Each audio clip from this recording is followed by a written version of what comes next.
Of course, we all want to know who you are a bit, so let's start with a little introduction round. So, Nicole, commercial director, but what is your role at Zalando, and what do you enjoy the most about it, maybe? Sure, okay, so I run the premium portfolio, and it's brands such as the likes of Boss, Lacoste, Guess. I actually manage them end to end. What do I love most about my job? I am fixated on buying patterns. What sort of triggers the first the purchase? What encourages the second? And really, by when do we actually have a new consumer that converts to a brand fan?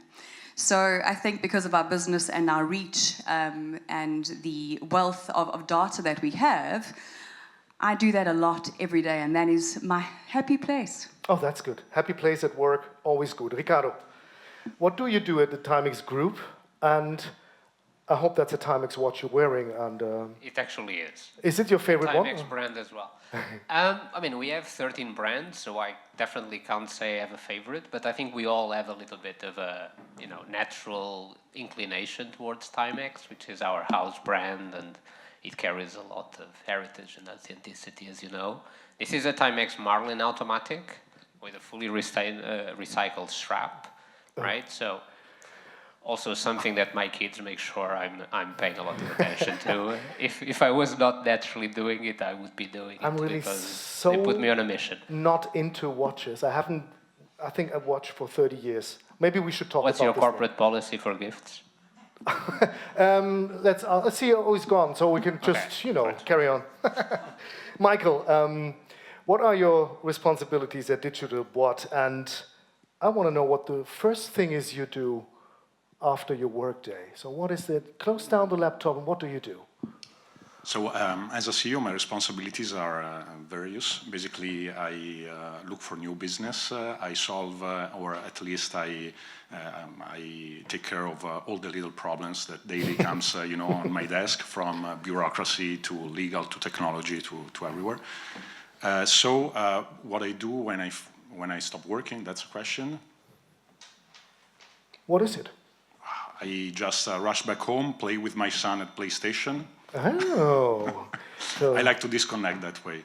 Yeah. So, but you stay in front of the screen. We heard today morning that you had no screen at all after work, but you gotta go into the playing game, like exactly. Playing some FIFA or whatever. FIFA, Call of Duty, everything. Okay. Oh, okay. How old is your son? 10. Okay. 10. But he beats me like 7 times out of 10. So.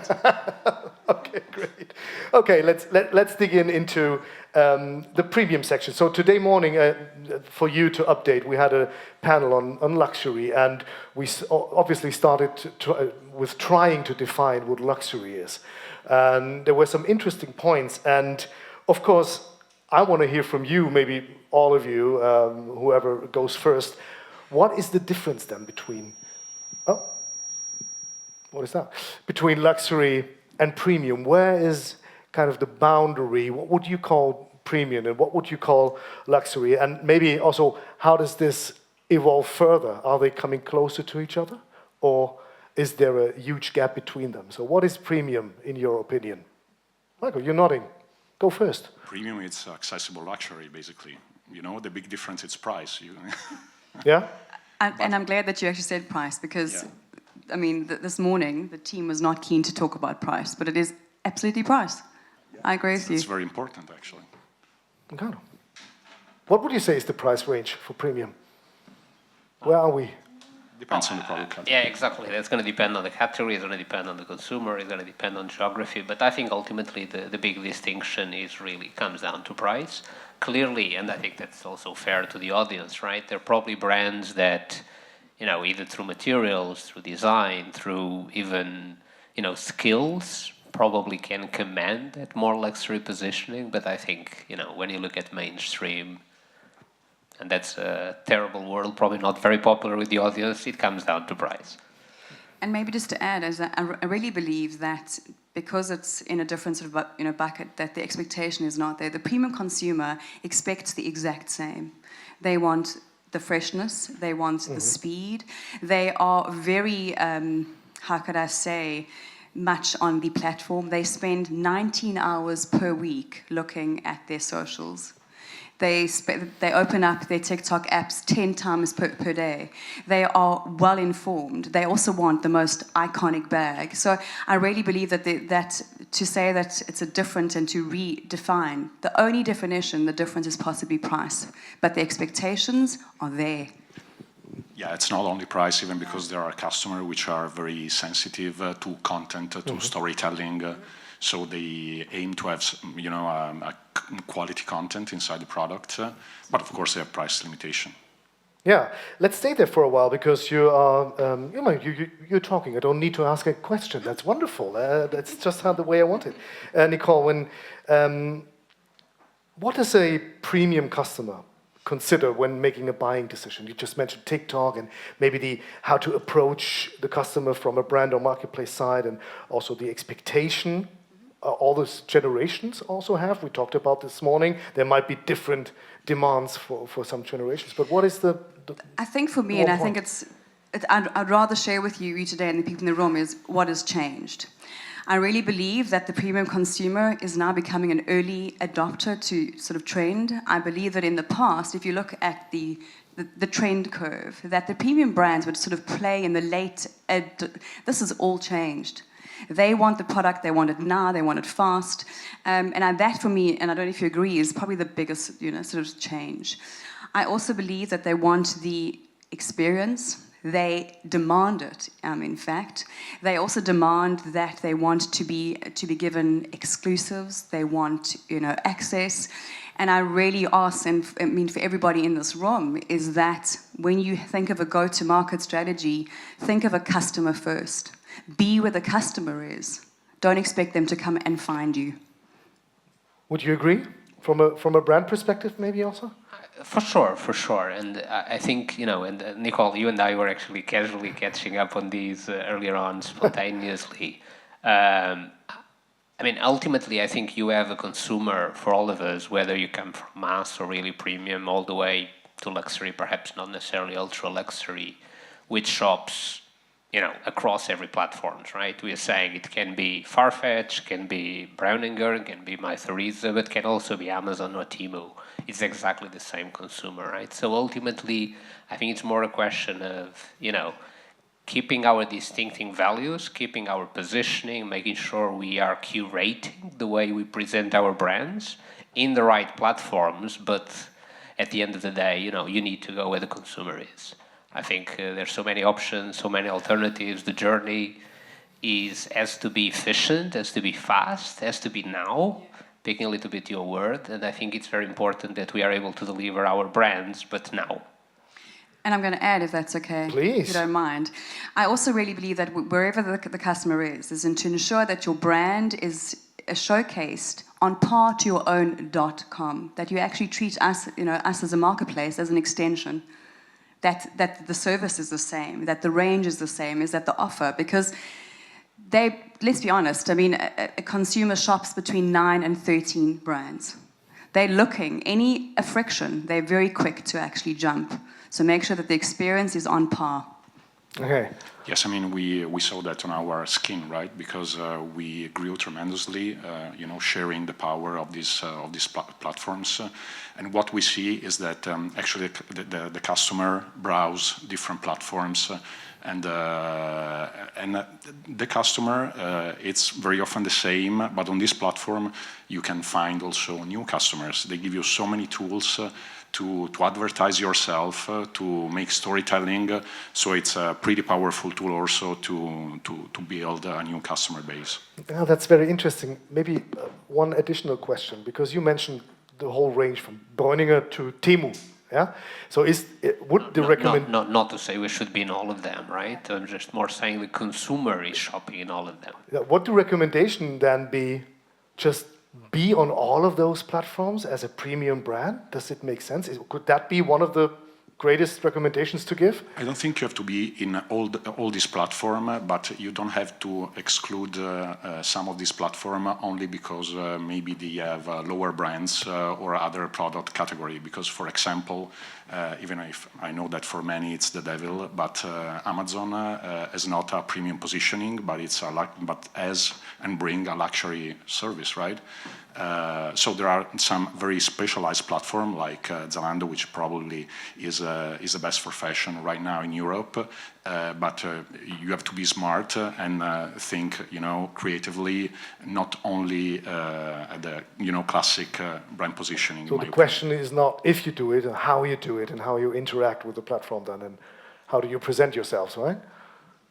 I think it's a couple of things, right? And the partner programs, they brought a new dimension, especially to the European retail landscape or digital retail landscape, which is that they are directly managed channels, right? I think Nicole said something very important about, how you extend your D2C experience, your brand store, your brand image into a third-party platform.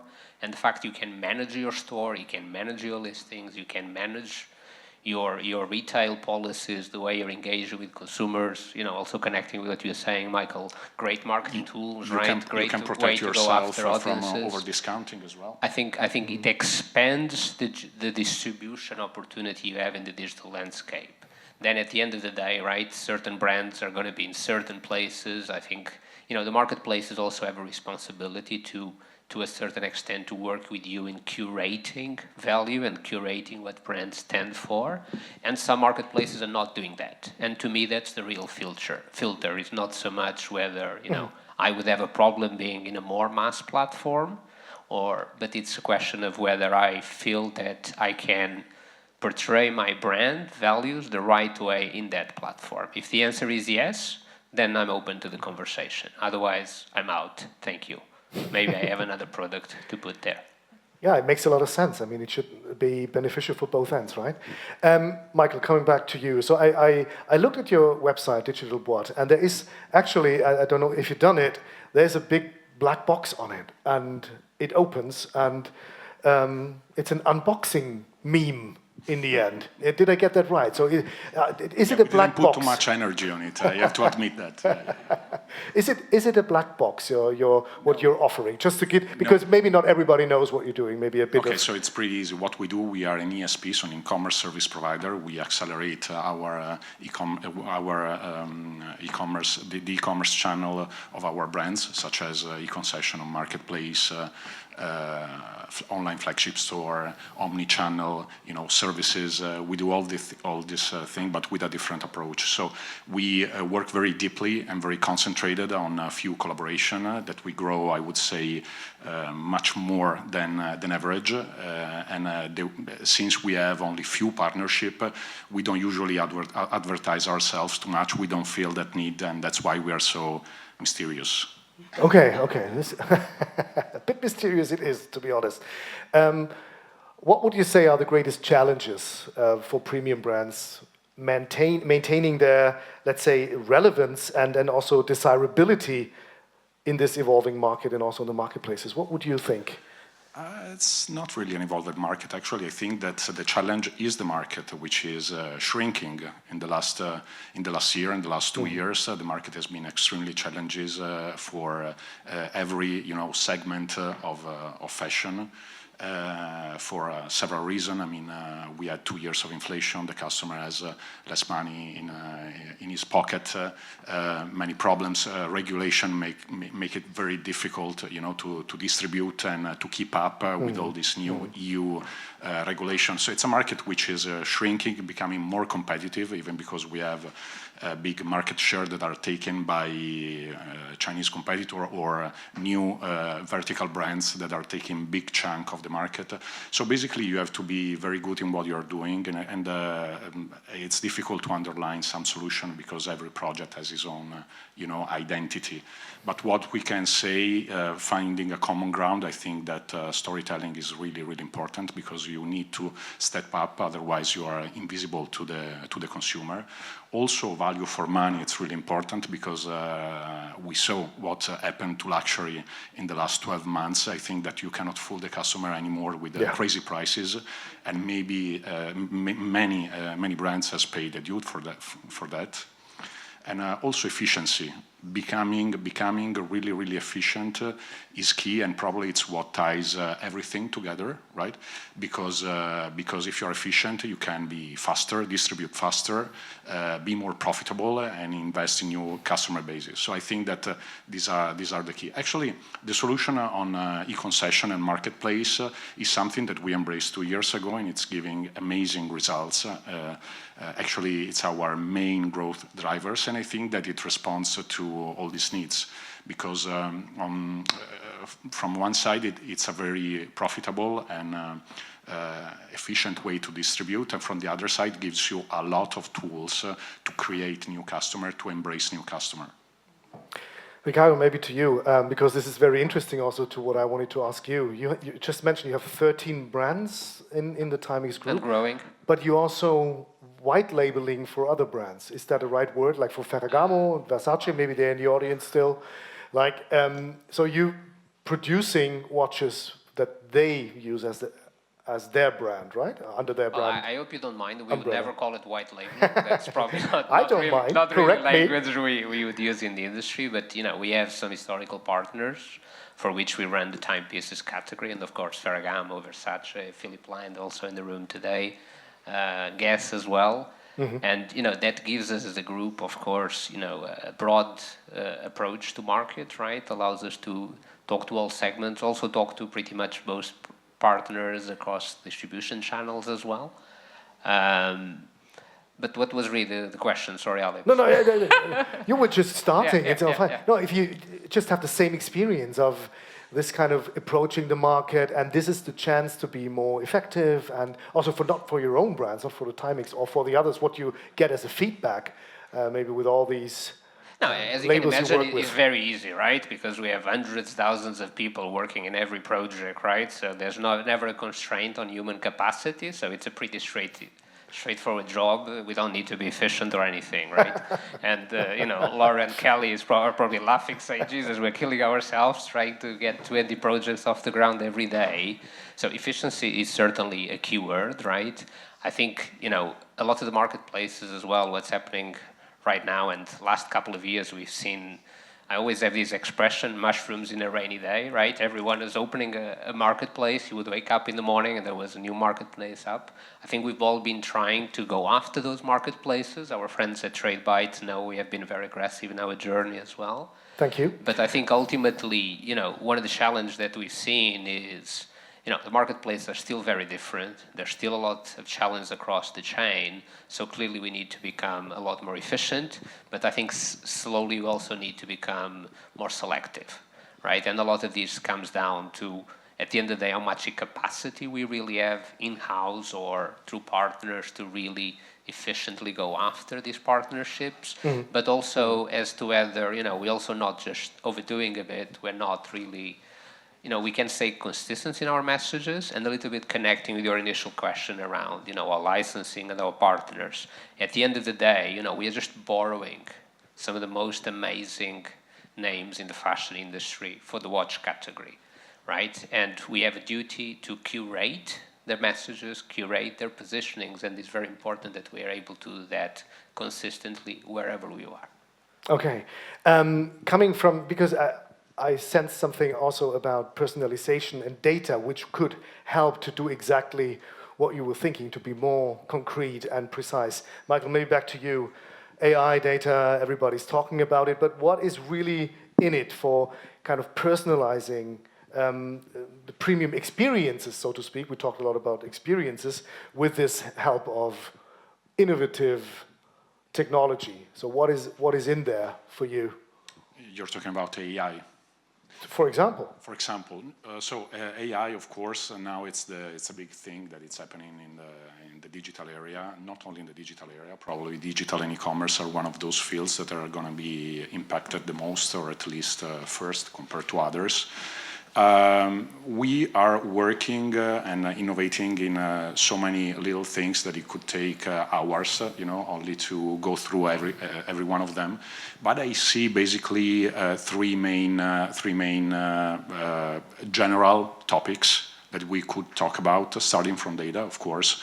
CRM, for example, it's going to be reinvented from AI, or at least very empowered. The reason is that basically, so far, every brand, we tried so hard to give personalized content to our customer, but the execution was really tough. And it was tough because even if you were able, through the current technology, to create a lot of segmentation of your customer database, it was extremely difficult to create content for it. It was difficult. It was, of course, extremely expensive. So at the end of the day, nobody really did it. Nobody really could execute the dream of CRM. But I think that this technology will allow to do it because the automation of content creation, which is one of the main field of generative, AI, will allow to segment as much as you want your database and deliver content. So for sure, talking about data, that's a big shift. Another big shift talking about data is BI. Every company, of course, has its own BI. We are full of data, metadata, but it's pretty difficult to analyze them, or at least it takes a lot of time. We have entire departments whose job is only creating reports, and when you need a specific answer, it takes time to have it, right? You need interpretation, different opinions. I think that putting generative AI inside the company, inside the BI, will allow to have a direct answer. So you will have a system that, as an executive, as a CEO, as a simple employee, as a manager, you will be able to interrogate and get an answer back. And the speed, it's going to be the key that will empower much more decision. And then we have, another, thinking about it, another very important part, which is going to be a generational change for e-commerce. It's the conversational aspect of it, because managing a website, so far what we see is that we are dealing with passive tools, right? I mean, if you're a consumer, you go on a website, you browse, you read content, but at the end of the day, it's a passive interaction. There is a lack of human interaction that maybe you have in a physical store, right? With AI, we are bringing the conversational generative technology that you can experience in ChatGPT. Yeah, we can talk to the website. You can talk to the website. So the website is becoming intelligent. It's going to entertain and communicate with the customer. And it's really powerful. It's a big change in business model. It's going to happen in the next, I think, 12 months maximum. But it's also a bit creepy, isn't it? Like sitting there talking to a monitor and the monitor answers? I don't know. Sure, I don't think it is at all, to be honest. I mean, we've actually launched that, right? Where you can go on our site and say, right, I'm going to a 21st. What do I wear? Or I'm going to Paris. And what it does is it actually it shoots out a whole list for you of brands and looks. It asks you, is it going to be hot there? Is it going to be cold there? I think it's an incredible tool, and we've actually launched that probably a year ago, and the engagement has been super high. Yeah. It's driven conversion, and what it also drives is it drives new consumers to brands that they have never tried before. So it's a great tool. Because you're open to the response, right? Like in a conversation, you said, Exactly, and also from casual conversation, you get a lot of data. Absolutely. Right? Yeah. Ricardo, just to add another thing here, because we have this luxury versus premium thing a bit, or not versus, but this is a distinction between it. Is it fair to say that premium brands are adopting luxury strategies? I mean, something like collaborations, exclusivity, the storytelling part. Also, we heard a lot about that sharing, resale, that is very strong in luxury. So is there something that you would say we adopt as a premium brand? I'm actually not entirely sure that's an exclusive to luxury or even premium. I think quite the contrary, right? I think, at the end of the day, and you gave the example of collabs, right? And if you don't mind, we have a Portuguese expression, which is like bringing the sardine to my fire or closer to my fire. But Timex, for example, Timex did a collab with Supreme 10 years ago. None of the brands is a premium brand. It was one of the most successful ever collabs in the world, right? it has been a pillar of the Timex brand for a very long time. So I think when you come down to collabs, or you come down to exclusivity, or you come down to, you know, something that is a bit unique to the market, right? I think at the end of the day is, what do you have, either alone or together with someone else, that creates that uniqueness? And if you are able to deliver that, then I don't think it makes any difference if you are a mass brand or a luxury brand, right? Our brand's doing that more and more. Yes, I think we all realize there's a lot of value in that.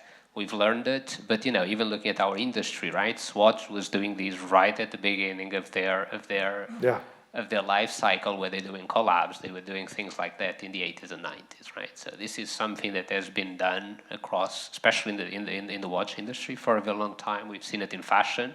We've also seen it in Timex in 1932 with Mickey watch, right? So there have been a lot of things done in Long time ago. Exactly. Maybe Nicole, what would you say, because exclusivity and that thing also on a marketplace from a brand perspective, right? How can you kind of bring together this exclusivity, which is within premium, of course, the experience, and the accessibility on a marketplace, and kind of being one amongst many others? I think you don't need to be finding what's a balance. And I know this is a question that you're asking, is that do you actually balance that? And I simply say no. I simply go back to saying, make sure that you are where the customer is, that the experience that you want to showcase, whether it be on a marketplace or your own .com, is the same. I do want to go back to your question where you spoke about doing a collabs, and I say yes, and I say more of it. And the reason why I say this is because, as I mentioned before, if you look at the trend curve, we need every occasion to engage with the customer. And this is a way about constantly to bring them back. You're starting to fuel their curiosity. So by doing this constant dropping of collabs, of exclusives, you are starting to engage with your consumer more and more. So I really ask for everybody in this room, let's do more of it, because also what we see is that exclusives have doubled the conversion rate. Immediately there is an engagement. And it's not just a long term. What we see is that the customers, the first purchase is usually an entry price point. The second, they start to shop up, and they shop to shop wide. By the third and fourth sort of purchase, they're hooked. They're a brand fan. Even no matter where. We're coming back to the beginning. It doesn't matter where. No matter where, you're a fan of the brand. Find it on Zalando. Find it on your own .com, wherever you find it. Looking at the time, we're coming to wrap this up. I want to have a quick fire outlook in the end. So maybe just a few sentences. What advice would you give to brands seeking to maybe redefine premium this year? What was the first advice? What should you take care of the most if you start a brand this year? What is the first thing you should do? Embrace the customer change. Embrace the speed that they actually need. Know your customer back to front. Speed and change. Ricardo, you were... I think maybe thinking where we are now, right, is also to harness the power of the partner programs, right? I think these directly managed channels are today the best way to deliver a consistent brand experience outside your own retail environments. And maybe going a little bit into some of the things we also said today, right? And I even made a couple of notes here, right? I think at the end of the day, you know, in a place where everyone can pretty much do everything, and I think the tools are becoming stronger, becoming more sophisticated. There's, of course, a lot of disruption, but I think, you know, one way or the other, we can pretty much offer similar things if we believe they're important to us, is stay truthful to what you stand for as a brand, right? And you said it as well, don't be greedy, right? I think those days are over. We have to stop being greedy. We have to stop trying to take advantage of our consumers. And I think at the end of the day, care, right? Care for the environment. We talked about that. Care for your people. Care also for yourselves, right? Either as individuals, as companies, as brands. Because at the end of the day, we are all making and selling things that people don't really need. So this is a business of emotions, right? This is a business of people. It's a business of, you know, how do we make ourselves feel better, special, more important, more relevant, that we're doing something good, and I think that's very important for all of us. And it's 2025, it's not 10 years out. Yeah. This is going deep, Ricardo. Wow. Sorry, I I mean, apologize. no. This is more a life advice. They said it all. Right? Try to add something. I would say only that it's very important to harness the power of this new technology in order to focus on efficient distribution, on profitable distribution, because sometimes we prefer to look at more, I would Michael, say... not greedy distribution, profitable only, Profitable right? distribution. Yeah. Think of Not the greedy. customer. Yeah. No pressure. It's just... And then, of course, find new way to attract and to talk with your customer. So again, value proposition, harness this technology to engage with your customer. All right, thank you so much. That's a wrap. I call it a wrap. So give a big applause Thanks very for much. those three. Thank you.